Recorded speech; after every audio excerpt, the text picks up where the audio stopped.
What's up, everyone? It's Kyler, and I get to start our brand new series called Family Tree. Now, when you think of family tree, what do you think of? I think of two different things. I think of the wilderness, a huge wilderness full of trees. They're almost like one big family. They all live close together, like this. But I also think of a family tree like us.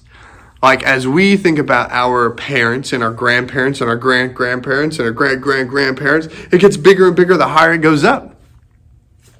And it makes me think that our trees, our family trees, and a family tree is different. You know, it's sort of like if we look at the tree picture again, the trees have the same parts, right? It has a trunk, it has branches, it has leaves or pine cones. They have the same parts, but they're a little different, right? It's like saying an apple tree and an orange tree are the same thing. They're not. They produce different things.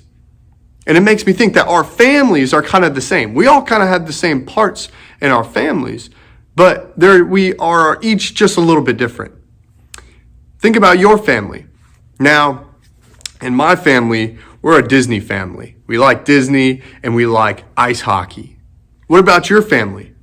Maybe you're a camping family or a sports family or a movie family or maybe a board game family or maybe a serving family or maybe a cooking family. What makes your family different? Now it makes me think that our families, we pass things down. Maybe life lessons, things that we've learned, but sometimes we even pass items down called like a family heirloom. Say that word, heirloom. Now that may be something as silly as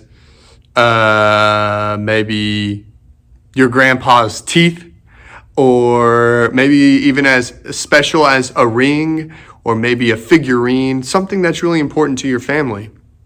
Now we pass things down and we call that our family legacy. And a legacy is this. A legacy is something from our past, often money, traditions, behaviors that we give to the current generation.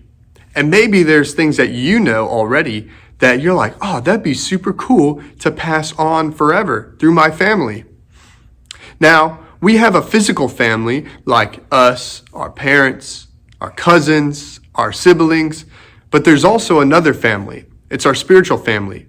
It says this in the Bible, 2 Timothy 1:5.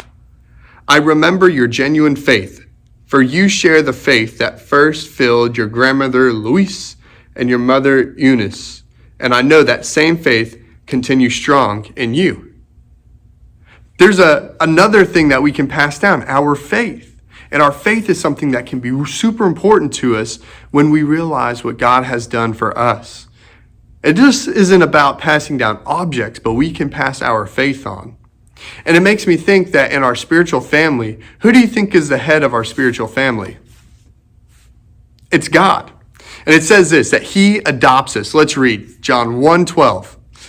But to all who believed in him and accepted him, he gave the right to become children of God.